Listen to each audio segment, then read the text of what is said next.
खरं तर गेले 10 दिवस आपल्यासोबत पाहुणचार घेतलेल्या गणपती बाप्पाला आजचा निरोपाचा दिवस अर्थात अनंत चतुर्दशीचा दिवस आणि आज सकाळपासूनच राज्यभरात सगळीकडे विसर्जन मिरवणुकांचा जल्लोष पाहायला मिळतोय।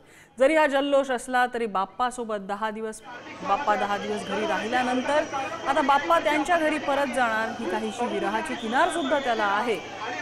मात्र ठिकठिकाणी या विसर्जन मिरवणुकांच्या निमित्ताने संस्कृतीचं प्रदर्शन केलं जातं। पुणे, मुंबई, कोल्हापूर, नाशिक, नागपूर या सगळ्याच ठिकाणी या गणेश विसर्जन मिरवणुकीचा जल्लोष दिसतोय। या उत्सवाला कुठेही गालबोट लागू नये यासाठी राज्यभर जवळपास 23,000 पोलीस कर्मचारी तैनात आहेत। सीआरपीएफ, एसआरपीएफच्या तुकड्या सुद्धा पाचारण करण्यात आलेल्या आहे। आणि जसजसा अंधार पडायला लागलेला आहे तसा या मिरवणुकीमध्ये एक वेगळाच जोश पाहायला मिळतो। मुंबई आणि पुण्यातली ही दृश्य, लालबागचा राजा, मुंबईमधला प्रसिद्ध असा गणपती आणि तिकडे पुण्यामध्ये ढोल ताशा पथकाचं सादरीकरण।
नागपूरमधली ही दृश्य आपण बघतोय। मुंबईमध्ये लालबागचा राजा गिरगाव चौपाटी रोडकडे कूच करताना इकडे नागपूरमध्ये सुद्धा ढोल ताशांचा गजर आपल्याला दिसून येतोय विसर्जन मिरवणुकीमध्ये।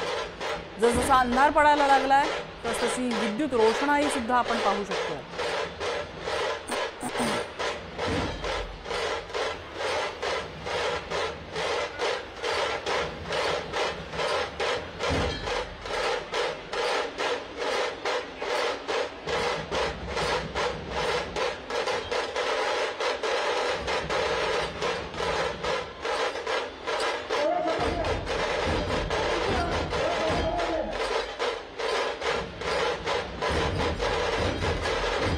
Thank you.